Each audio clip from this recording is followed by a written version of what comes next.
When I purchased the Z from the auction as a repossession car, besides the exterior and the drivetrain being a complete disaster, the interior wasn't much better. Everything was just kind of hanging there. Nothing was bolted in. It had a Walmart stereo wired in, but none of the speakers were wired in for some reason. It had a sub at one time, and everything was just done very poorly. And to resolve these issues, I ended up getting a Tesla-styled screened Android head unit that will add a bunch of features that this base model 370Z never came with, like GPS navigation. You could also watch Netflix on these things, do a bunch of stuff. It also has the climate controls integrated. This is a complete replacement to get rid of all of your factory stuff. I mean, the screen is huge. Let's get this thing installed. When I looked through the 370Z, I was able to find all the individual pieces, and I think I even found the screws. So normally this cubby right here would be up here, and this climate control would be down here. But with the Tesla screen, it completely replaces all of this. And I've never really liked these cubbies on the 370Z.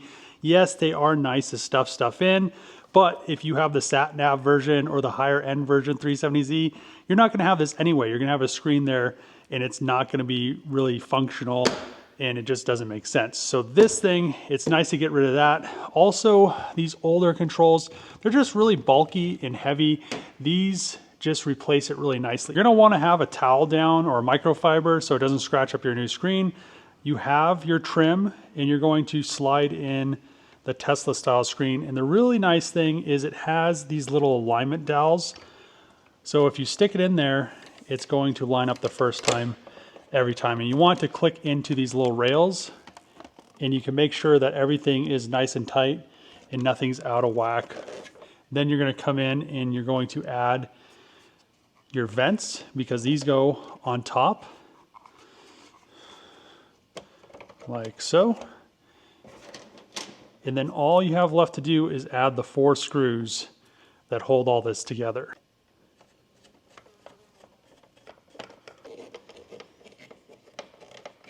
The plastic.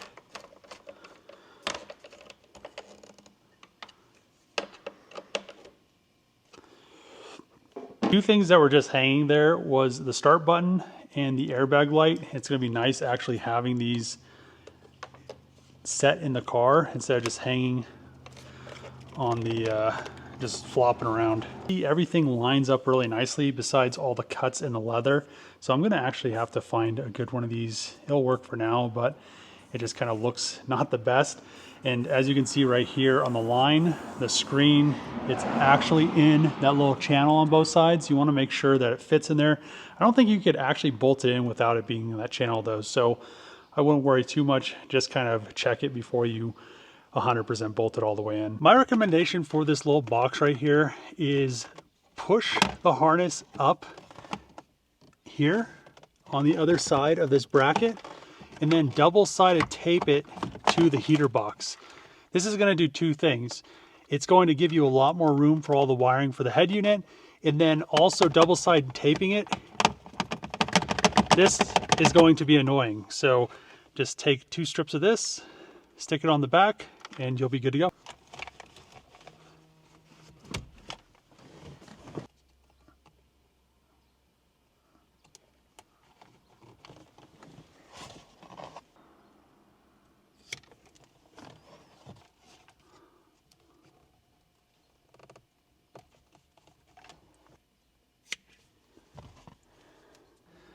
Like the side, for how easy this stuff falls off of cars.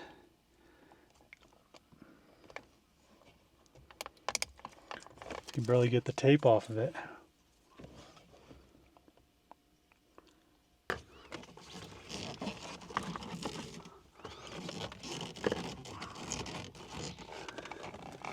And we're just gonna set this down on the base and push it forward. So now our harness, this is a base model without the rear camera. You're gonna have to run this aux cable all the way from the stereo to the back bumper. And they actually have a nice little mount for the camera that integrates into the license plate light. So it fits in just like OEM. And all I have to do is add these cables. And to be able to get to the license plate light, you're gonna have to remove your tail lights to be able to pull the bumper enough to get to this tail light harness. Untape this, and I'm gonna run the aux cables through this so it's nice and clean, and then retape it so everything fits like OEM instead of drilling an extra hole. Throughout the wire for the rear view camera, I just pretty much followed the factory harness all the way up. By the carpet, I use these grommets right here, and the wire actually fits nicely in there. It holds it in, and then you don't have to zip tie it. So I zip tied it in the back. I also zip tied it up here just so I knew that when I clipped in this piece of plastic, it wasn't going to pinch the harness. What I ended up doing was something a little bit different than most people do. So you need to connect this wire to ground and this wire to the reverse sensor, so it gets a reverse signal so it knows when to turn the backup camera on. I ended up running it through the sheathing, and I'm just going to, I depinned the rear tail light connector, and I'm going to run it through this grommet and then just solder it to the back so it has connection for the power and the ground, because all it needs is a signal so it knows that it's in reverse. Here are the connections for the reverse camera. I actually put electrical tape on there so they didn't come undone with the vibration.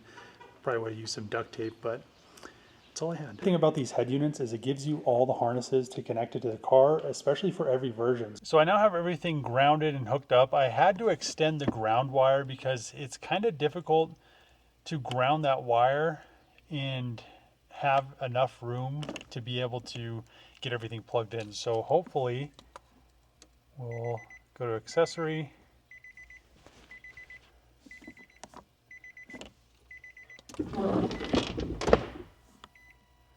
Oh, it's turning on.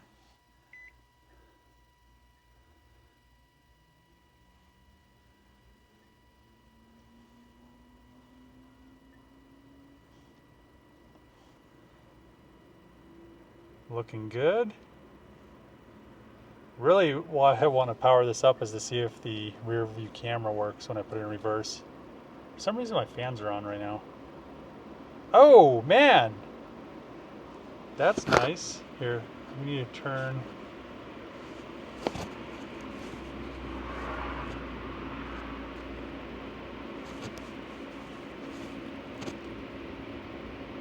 Oh wow, look at that.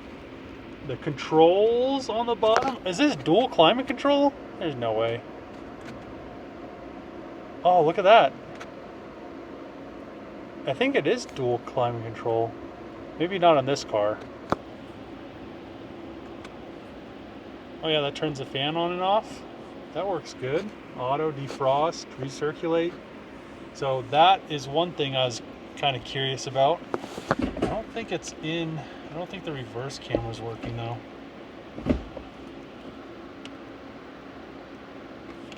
Maybe it's because... No, that's not it. Since the head unit was installed and everything else in the car was pretty grimy, it was not really well taken care of. So I decided, I got a Nismo 370Z as a parts car. I took the carpet out of the Nismo because it is in way better condition than this one, and I started cleaning everything. Unfortunately, the passenger side, what is this, a JL audio speaker was bad, so I had some Alpines that I put in there, and they actually sound way better. So those work now. We have the upper speakers, and on the 370Zs, I think only the Nismo has the speakers in the rear quarters. So we just have these two top ones on the dash, and then we just have the two speakers in the doors, which is perfectly fine with me. I mean, the car is really small. We have the head unit installed. I've already cleaned up the driver's side door panel. Pretty much took this apart. I also took this piece of carpeting from the Nismo because actually the door panel on the Nismo was bad, so I just put everything together. It made one good door panel, because this one, it was so grimy that I couldn't even clean it. It wasn't even worth it. So hopefully after I'm done cleaning everything out of this car, it doesn't smell like mice, but there was a ton of mice in here. There was like a bag of like the little lollipop suckers, and they're just all torn apart by mice, and the mice made like little nests out of all the paper from them. So I've cleaned most of that up initially, but after removing the carpet, there's still a little bit. I want to actually use a scrubbing bubbles and scrub everything down and wipe it all down. Then I could put the carpet that I cleaned. So I also cleaned the carpet, and I think we'll be good to go after this is in. And then I have one of those new car fragrance kind of things that you open up and you do the recirculate, and it pretty much neutralizes all the remaining odors. You want to get everything as clean as you possibly can, but this should be night and day different. The 370Z is now all the way back together, and the best thing is, for the most part, I have the interior 100% complete. There's still a few things like the armrest right there that needs to be replaced. The door panels aren't the best, and the seats aren't the best, and the steering wheel isn't the best, but the rest of the stuff isn't bad. I really love this Tesla screen stereo. I'll put a link in the description for it. I have a shift knob, but I can't get that little plastic threaded thing off. It has an Allen on the top. So when I put a different engine and transmission in here in the next few weeks with an upgraded radiator, core support, all the front end pieces will actually have a shifter and a transmission that doesn't grind fifth. Another thing I put together was everything in the rear. It looks pretty good compared to how it was before. The one thing that's nice is it's clean. I can come in here, I can put stuff in here and not have to worry about it just being, you know, there's all that mice stuff, all that just junk and sticky stuff. Also back here, these aren't the best. I also didn't put the clips in because I'm gonna put different coilovers on there, on this car, and I wanna be able to adjust them. But yeah, other than that, there's a few things that I'm gonna upgrade on this. I have a different hatch with a different wing. I'll probably end up doing the newer style front bumper. I like the wheels. When I do the coilovers, I'll actually adjust it so it's sitting at the proper height. I also have some camber arms, and it has the tow arms, so I just need to get the traction arms. I have the coilovers, well, kind of, I have some coilovers, and then I'll need some front upper control arms to get it all aligned so it's nice and able to drive. The sun's kind of bleaching out this shot, so let's go take her for a drive. And oh yeah, there you can actually see the car now, and yeah, enjoy the interior.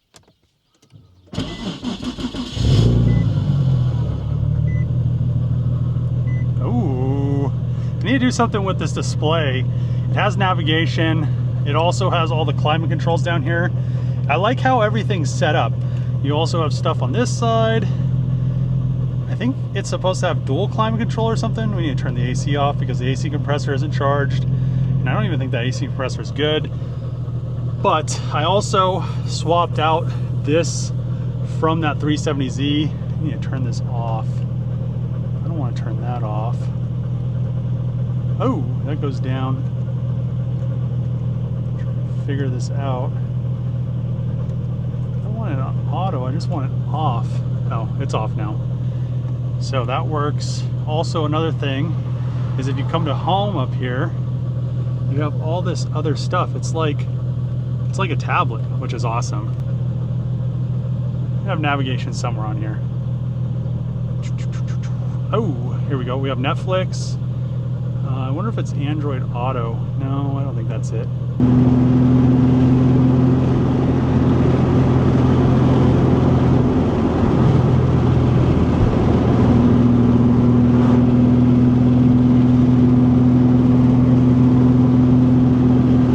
I need to clean the front windshield. Dirty.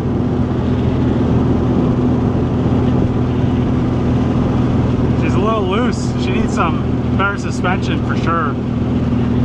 One thing that's really cool now is I have a reverse camera. Look at how good that thing is. Hell yeah.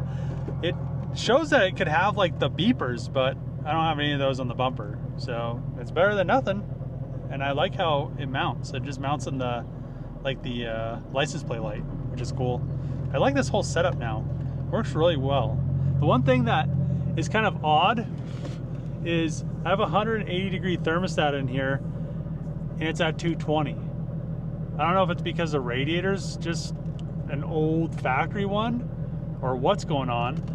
Here, it looks like it's below the center. No, not anymore. So, I mean, 180-degree thermostat, which is factory, really isn't working that well. So I'm gonna have to say the new stereo install plus cleaning up the interior in the 370Z is a complete success. I also used some of that scent in a can. It's like a car refresh. I did it in my truck. It worked really good, but it was the new car smell. I really don't recommend that smell. It doesn't smell to me like a new car. It also doesn't really smell good. It smells like it's clean, but it doesn't smell like a new car. I believe it's a Summer Breeze is what I used in the 370Z. I'll put a link in the description for that stuff. I'll also put a link in the description for the radio, the Tesla style radio for the 370Z with a discount code. And this thing has a long way to still go. I want to do a cooling upgrade to it when I do the new core support, as well as I want to swap in a lower mile engine in a transmission that doesn't grind. Fifth gear grind at high RPM is just really irritating because it's always there. It doesn't really affect anything, but every time you shift, it's just like this huge, like, it still goes in gear, it still holds it. But another thing, the uniclutch is working perfectly in this car. Can't wait to actually be able to rip on it with a good, proper transmission. And I already have the car, so I have a 70,000 mile Nismo swap. I bought a wrecked Nismo from the auction. And I also have a bunch of parts like the passenger side fender, the passenger side headlight, and that's where I pretty much robbed a bunch of the interior for this thing in this video. So we will have this thing getting a little bit better each video. If you like these videos, make sure to click that subscribe button, throw a thumbs up, share with a friend, throw a comment below. As always, see you guys next time.